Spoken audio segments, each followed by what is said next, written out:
చాలే నాకు అనిపించాయి మీరు చేసిన దాంట్లో. అట్ ది సేమ్ టైం కొన్ని వివాదాస్పదమైన కాంట్రవర్షియల్ ఇష్యూస్ కూడా ఉన్నాయి కదా. వాటిల్లో ఫస్ట్ టైం గెలిచిన 88 మంది ఎమ్మెల్యేల్లో కొంతమంది భవిష్యత్తు ఎందుకు కొంచెం అంధకారంగా కనపడుతుంది. బాగానా? అయితే దాంట్లోకి వెళ్లే ముందు అసలు అందులో ఎంతమంది పరిస్థితి అంధకారంగా ఉంది అనే దాంట్లోకి వెళ్లే ముందు చంద్రబాబు నాయుడు గారి గురించి మాట్లాడుకుందాం మనం. కరెక్ట్. మీరు ఇచ్చిన దీంట్లో చంద్రబాబు నాయుడు గారి పరిపాలనకు సంబంధించి అంటే అద్భుతంగా ఉంది, బాగుంది అనే రెండింటిని నేను ఒక కేటగిరీ కింద తీసుకుంటున్నాను, అంతే కదా. కాబట్టి 77.7% మంది అద్భుతంగా ఉంది, బాగుందని చెప్తున్నారు. 14% మంది అసంతృప్తిగా ఉందని చెప్తున్నారు. కరెక్టా? కరెక్టే సార్. మేమేమీ చెప్పలేమని 8.2 మంది. అంటే వీళ్ళకి అవగాహన లేకుండా ఉండాలి, లేదా ఎందుకులే అనవసరంగా చెప్పి మనం ఎందుకులే అనే ఇట్లాంటి ఉండదు. చెప్పడం ఇష్టం లేకపోవడం, మనకెందుకు వీళ్ళు ఎవరో కూడా తెలియదు, మళ్ళీ వైసీపీ వాళ్ళు కొడతారని భయం కూడా ఉంటాయి. కాబట్టి ఈ 8% కూడా మనం ఒక కేటగిరీ కింద తీసుకుంటే అది పక్కన పెడితే అద్భుతంగా ఉంది, బాగుంది అని చెప్పిన 39.7% ప్లస్ 38%, 77.7% మంది ఇది వచ్చింది. ఈ 14% మందికి ఎందుకు అసంతృప్తి ఉంది చంద్రబాబు నాయుడు గారి పరిపాలన మీద? అంటే ఇక్కడ మాకు ఓవరాల్ 170 నియోజకవర్గాలు కన్సాలిడేట్ చూసినప్పుడు సార్, సెంటర్ అంటే స్టేట్ లెవెల్లో ఉన్న పార్టీ మీద లేకపోతే గవర్నమెంట్ మీద కంటే కూడా గ్రౌండ్ లెవెల్లో ఉన్నటువంటి ఎమ్మెల్యేస్ మీద వ్యతిరేకత పెరిగింది చాలా వరకు. ఎంతో కొంత ఇది చాలా క్రూషియల్ పాయింట్. ఎంతో కొంత మీకు ఆబ్వియస్గా మీరు బాగానే ఉన్నా కానీ మీ కిందటువంటి సెక్షన్స్లో వీక్ అవుతా ఉంటే దాని ఎఫెక్ట్ మీ మీద పడుతుంది. ఇప్పుడు ఆ వీక్ అయిన పర్సంటేజ్ అది 5%, 10%, 15%, ఓకే, అది డిబేటబుల్. ఆ డిబేటబుల్ ఉన్న ఆ పర్సంటేజ్ ఆబ్వియస్లీ వైఎస్ఆర్సీపీకి అడ్వాంటేజ్ అవుతుంది కదండి. అవును, మీ మీద వ్యతిరేకత పార్టీ మీద వ్యతిరేకత అయింది, అంతే కదా. అది ఆబ్వియస్గా మీకు ఎంత తగ్గితే అది ఇంకెవరికి వెళ్తుంది, వేరే బీజేపీకి వెళ్తూ జనసేనకి వెళ్తుంది కదా. ఆబ్వియస్గా అపోజిషన్ పార్టీకి అడ్వాంటేజ్ అవుతుంది. అది వాళ్ళు అందిపుచ్చుకుంటారా లేదనేది వేరే అంశం. మళ్ళీ అక్కడ క్యాండిడేట్ని బట్టి చాలా అంశాల మీద అంతే కదా. ఇప్పుడు గడిచిన 5 ఏళ్ళు జగన్మోహన్ రెడ్డి గారి అరాచకాలు 50% అయితే వాళ్ళు ఎమ్మెల్యేలు చేసిన అరాచకాలు 50, మొత్తం మీద 100 అయ్యి చివరికి 11కి వచ్చింది. వ్యతిరేకత ఉన్న ఓట్ బ్యాంకింగ్ ఎక్కువ అడ్వాంటేజ్. సో ఇక్కడ కూడా లోకల్ గ్రౌండ్ లెవెల్లో జరుగుతుంది. ఎలాంటి వ్యతిరేకత ఉందండి ఎమ్మెల్యేల మీద? ఏ అంశాలు? ఇసుక రీచులు అంటే క్వారీలు ఇవన్నీ ఉన్నాయా? లిస్ట్ చాలా పెద్దగా ఉన్నాయి సార్. పర్లేదు చెప్పండి సార్. ఒకటి సార్, మనం ఏదైనా చెబితే రిసీవ్ చేసుకునే వాళ్ళు రిసీవ్ చేసుకుని సరిదిద్దుకుంటారు. ఇంకా 4 ఏళ్ళు టైం ఉంది కాబట్టి ఈడు మాకు చెప్పేది ఏంటి అనుకున్నారు అనుకో. చేసింది ఆ కాన్సెప్ట్ అందుకు కదా సార్. అదే కానీ ఏ అంశాల్లో వీళ్ళ మీద సెక్షన్ వైజ్ తీసుకుంటారు సార్. ఇంత చెప్పినట్టు డీటెయిల్గా 88 మంది ఎవరైతే కొత్తగా గెలిచారో వాళ్ళకి ఆర్గనైజింగ్ కూడా డిఫరెంట్ ఉంటుంది సార్. అంటే అది కరప్షన్ ఆర్గనైజింగ్ కావచ్చు, డెవలప్మెంట్ ఆర్గనైజింగ్ కావచ్చు. డెవలప్మెంట్ పరంగా అంటే సిబిఎన్ గారితోనో మినిస్టర్తోనో ఎలా మనం పనులు చేయించుకోవాలి ఎలా అనేది ఆ గ్యాప్ ఉంటుంది. అలాగే బ్యూరోక్రసీ చేసుకునే గ్యాప్ ఉంటుంది. At the same time corruption పర్స్పెక్టివ్లోకి వచ్చారనుకోండి, ఇప్పుడు సిండికేట్గా ఒకటి చేస్తున్నారు, అది ఆర్గనైజ్డ్గా ఉండేవాళ్ళు తరతరాలుగా చేసేవాళ్ళు దాన్ని చాప కింద నీళ్ళ చేసుకుంటారు. కానీ బహిర్గతంగా ఉండి ప్రజలంతా డిస్కస్ చేసుకునేంత ఇంతకుముందు ఉండేది కదా 10-15 years బ్యాక్. ఇప్పుడు కొత్తగా వచ్చే వాళ్ళకి అనార్గనైజ్డ్గా వచ్చేసరికి కరప్షన్ కూడా ప్రతి ఒక్కరికి కనబడిపోతూ ఉంటుంది, తెలిసిపోతుంది. నియోజకవర్గం అందరూ తెలిసిపోతూ ఉంటుంది. ఇంతకుముందు ఎమ్మెల్యే సెటిల్మెంట్లు ట్రాన్స్పరెంట్ అయిపోతుంది. ఇది ఎక్కడైంది, ఇది ఎమ్మెల్యే గారిది అనేది. ఇంతకుముందు ఎవరు వెనకాల దాని వెనకాల బ్యాక్గ్రౌండ్ ఉండో తెలియదు.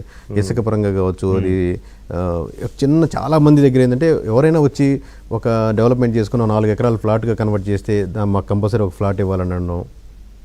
ఒక ప్లాట్లుగా కన్వర్ట్ చేసుకున్నాను. అక్కడ 100 ప్లాట్లు వేస్తున్నారంటే ఆయన ఓపెనింగ్కి వస్తారు, ఒక ప్లాట్ ఆయన కావాలి కంపల్సరీ. ఒకటే తక్కువ మాట్లాడుతున్నాను సార్ నేను, దాని స్థాయిని మంచి పెరుగుతుంది.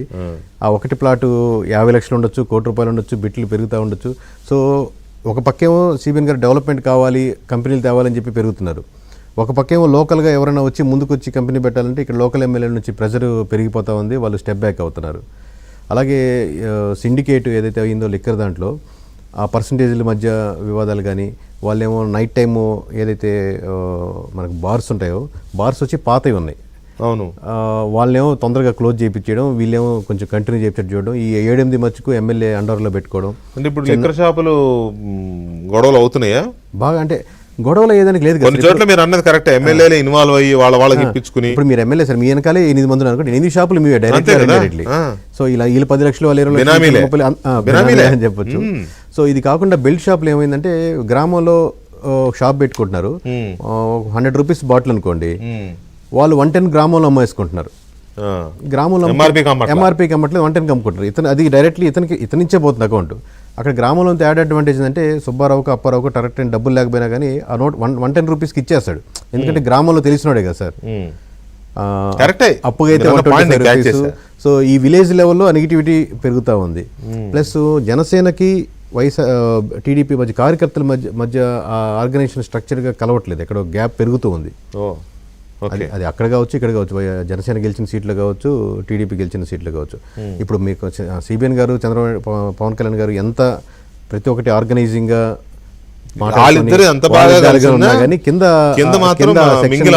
సింక్ అవ్వట్లేదు. ఇప్పుడు మాకు అన్యాయం జరిగిందంటే మాకు అన్యాయం జరిగిందని ఆ నెగిటివిటీ ఉంది. ఇప్పుడు ఆబ్వియస్ కార్యకర్త ఎప్పుడైతే నెగిటివ్గా ఫీల్ అవుతాడో దాన్ని ఒక టీచర్ రోజుకి 10 మందికి 50 మందికి చెప్తున్నట్టు అది ఎక్స్పాండ్ చేస్తూ ఉంటాడు నెగిటివిటీని. అవును, కరెక్టే, చెప్తూ ఉంటాడు. ఆ నెగిటివిటీ ఫ్యాక్టర్ పెరుగుతూ ఉంది. అది ప్రస్తుతానికి ఇనిషియల్ స్టేజ్ కాబట్టి ఇప్పుడు సరిదిద్దుకునే స్టేజ్ మీరు చెప్పినట్టు. అవును, లేదు అలాగే ఉంటాం అంటే కష్టం. అది మనం ప్రభుత్వానికి అంటే కూటమి పార్టీలకి ఇది ఒక ఇండికేషన్. మీ మధ్య గ్రౌండ్ లెవెల్లో మీ కార్యకర్తల మధ్య సఖ్యత కనబడడం లేదు అనేది ఒక అలార్మింగ్ సిచ్యువేషన్. అయితే చంద్రబాబు నాయుడు గారి పాలన అద్భుతంగా ఉంది అని చాలా 77.7% అంటే చిన్న విషయం కాదు అది. కరెక్ట్, మంచి విషయం కదా.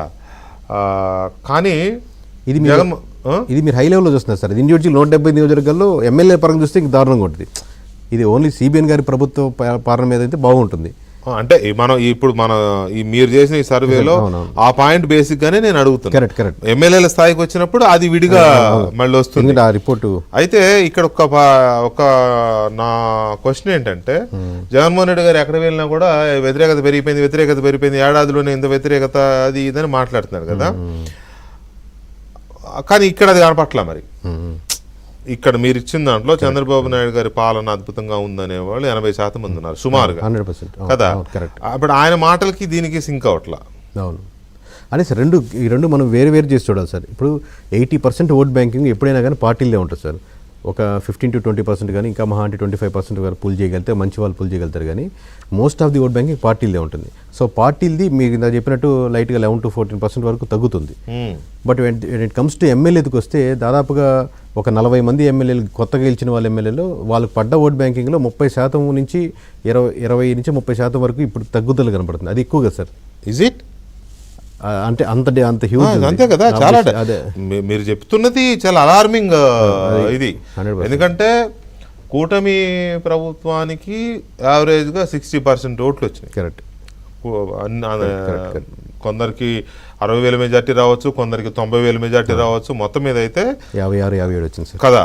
60% ఓటు బ్యాంకు కూటమి ప్రభుత్వానికి వచ్చింది. కొంతమంది